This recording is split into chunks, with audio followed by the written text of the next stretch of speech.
It's the 3rd of March. I am 2 days late for my period, and it could be nothing or I could be pregnant. It's a 50-50 chance. This is our second cycle of officially trying. It's all I've been thinking about for the past 2 days, if I'm honest. I am gonna wait and see if I get my period or any bleeding tonight, well, throughout this afternoon and tonight, and if I don't, I will take a test in the morning. I'm trying to be realistic, but I'm also not trying to like let negative thoughts take over. But I don't want to get too excited, but I am excited, like with the possibility that I'm pregnant, because like that's all I want in life right now, is to become pregnant, be a mom, start that journey of my life. It's the same day and I couldn't wait, and I took a test. Don't know what I was expecting, but I cannot tell if there's a second line or not. Like, I'm saying yes there is, but then my brain is like, but what if you're playing tricks on yourself? If there's a line, it's very, very faint, and I don't know if it'll pick up on camera. Either way, same as before. If I don't get my period tonight or whatever, I'll do another test in the morning. I bought a pack of 3, but there's the faintest of lines there. So I don't know. I still don't know.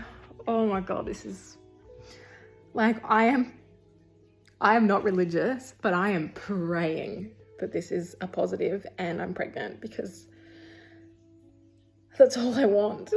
That's all we want. The more I'm staring at it, the more there's definitely a line. It's just very, very, very faint. But the test line is also very faint. So anyway, I'm not gonna tell Brett tonight. I am gonna wait until I know. I'm gonna wait till tomorrow morning, and like I said, if I haven't got my period overnight and I test again, and hopefully I get a stronger positive. Last time my period was this late, I took a pregnancy test and then got my period like a few hours later, and the pregnancy test had a faint line. So I'm just feeling all sorts of ways. Anyway, I'm probably gonna keep staring at this until Brett pulls in the driveway, and then pretend like nothing happened.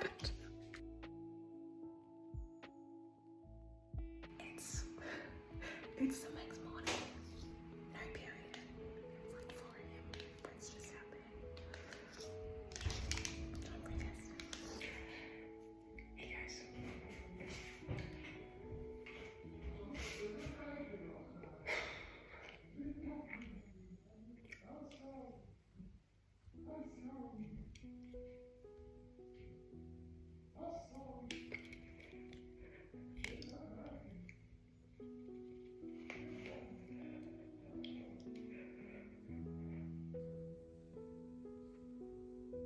Okay, update. It is now like 5 o'clock in the afternoon, and I told Brett this morning, I showed him the pregnancy test, but if I didn't already say, we had a positive like last year sometime, and then I got my period. So we're still very trying to not get excited or anything. So I just went and bought a digital test, and I'm going to do that tomorrow and see what that says. And then I feel like, I don't know, I've had some weird feelings in, you know, my area, and every time I feel it, I'm like, oh, it's over. But then like it goes away, nothing happens, and I don't know. So it's still just a waiting game, but definitely got a positive this morning. Still says positive, and we're gonna see what the night brings. Hopefully nothing, and take the digital in the morning.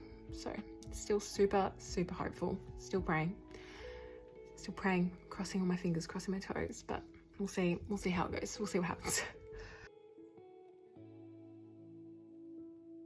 So next morning, still no period. I was gonna wait for Brett, but I'm busting for the toilet. So he's still asleep. I'm gonna take the test.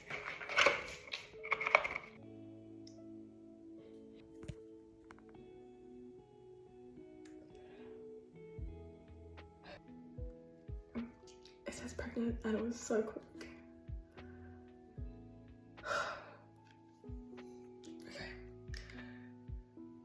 Okay.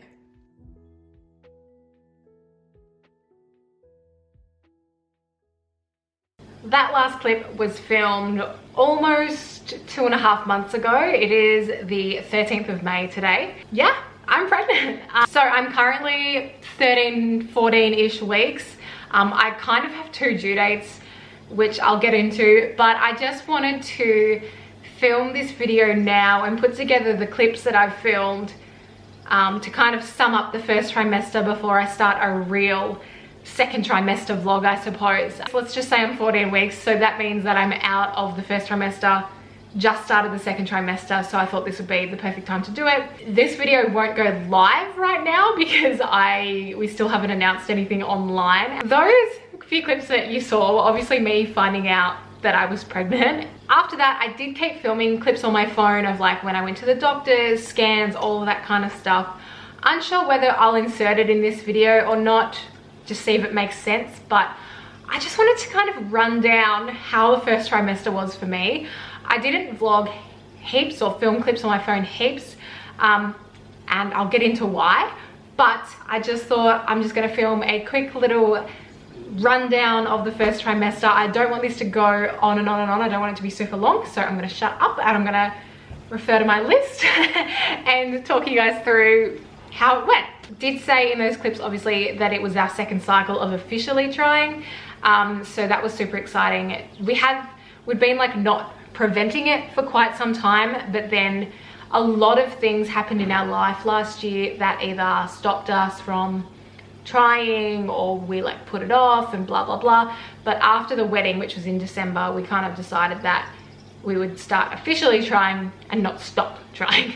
The dates slash scans, so I went to the doctor, I think it was like a week and a half after I found out. It's just the soonest doctor's appointment I could get to confirm the pregnancy, and they confirmed it, gave me the referrals and all of that kind of stuff, and then we went to our first scan. So when we went to the scan, according to my app, I use the Flow app, was 7 weeks and 4 days. But when we went into that first scan, which you couldn't see anything, like it was just a little blob, but the ultrasound tech knew it was there. The baby or the embryo was only 6 weeks and 1 day. So that was some really weird feelings. Like obviously it was good news that it was there and it had a little heartbeat and it was, you know, if for 6 weeks and 1 day it was exactly where it meant to be.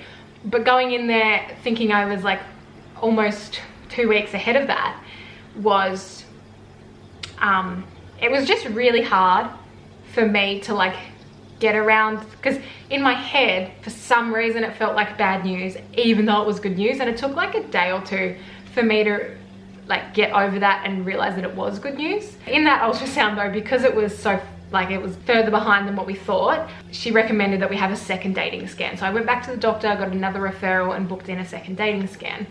Now I booked this in when I should have gone. I would have been, I think, 8 or 9 weeks, but it got cancelled and then I couldn't book another one for another week and a half. So that was really bumming me out because I just really wanted to not go back and know that everything was okay and that, you know, baby was growing and everything like that, but it is what it is. So I changed all the dates according to what the first dating scan said. So when I went to the next dating scan, I would have been actually 11 weeks. That's how far apart they were. And then we went in there and I was so nervous, like petrified that something was going to be wrong. And what I think I did is that I overeducated myself. Like I Googled and I Googled and I Googled and overeducated myself on all the possibilities, and I just petrified myself. But we went in there and this particular ultrasound tech didn't turn the screen on that I could see until she found a heartbeat. And I think that should be common practice. Like that was so, I don't know, it just made me feel so much better already knowing that she was going to do that.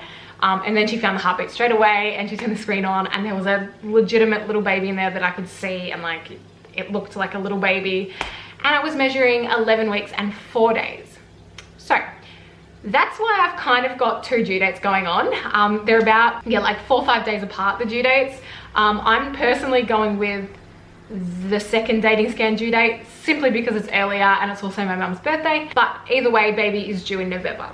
In between all that, I actually had a midwife appointment at the 10-week mark, and she basically said based on my cycle length and all that, she put me at 10 weeks and 5 days on the day that I was 10 weeks, which kind of matches up with the second dating scan, which is why I'm preferring that due date, simply because I've heard it from 2 different places, which people are going to tell me I'm wrong, whatever. Okay, that's all I'm going to say about the scans and the dates. I want to talk about the fun stuff, which is the symptoms.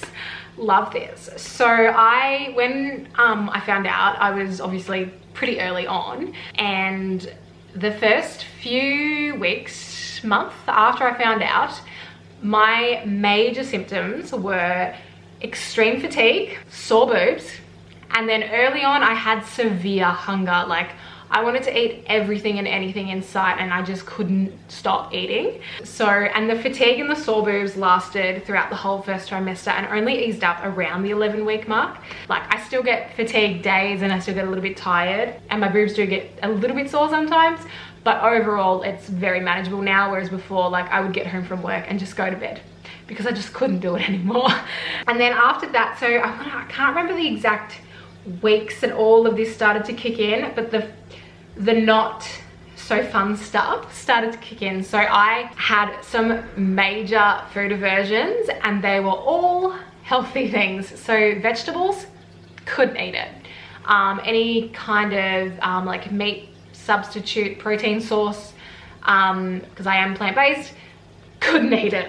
Basically anything healthy except for fruit. I was good with fruit. I could eat fruit. And that lasted up until, again, like the 11-week mark. So I'm talking in like 5-6 weeks of not being able to really eat that much. And then because I had so many food aversions, I don't know, I just completely lost my appetite. Like, nothing sounded appetizing. I didn't want to eat anything, but I knew I had to. So I was like eating like the blandest foods just to get some calories in.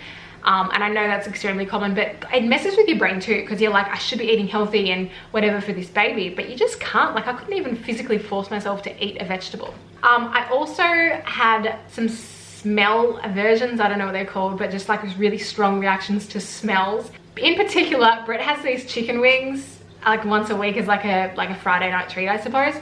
And he cooks them in the air fryer, and the smell of that, oh, it was so disgusting. And then like some meats he would cook, bleh, disgusting. And then also I had mostly issues with constipation for a few weeks, still kind of on and off, to be honest.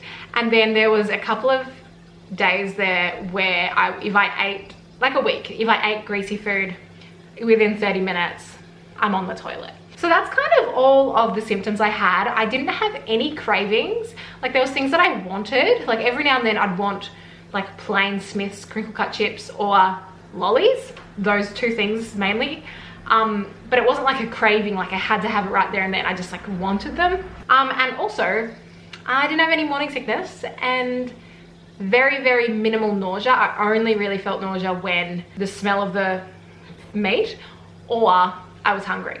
Other than that, I was all good. And after now, I've told everyone, like most of the ladies in my family don't get morning sickness either. Like my mum, my sister, my cousin, like my sister only had it with 1 baby out of 3. Guess I'm lucky, I don't know. But it was kind of weird because that's the main symptom that you hear people talk about, and then when you don't have it, you're like, is something wrong with me? That's all for symptoms. Now there is something I want to talk about because it is super, super real, and that is my feelings. So Brett and I, like I said in the clips at the start, we had a chemical pregnancy. It was either last year or the year before. I honestly can't remember exactly.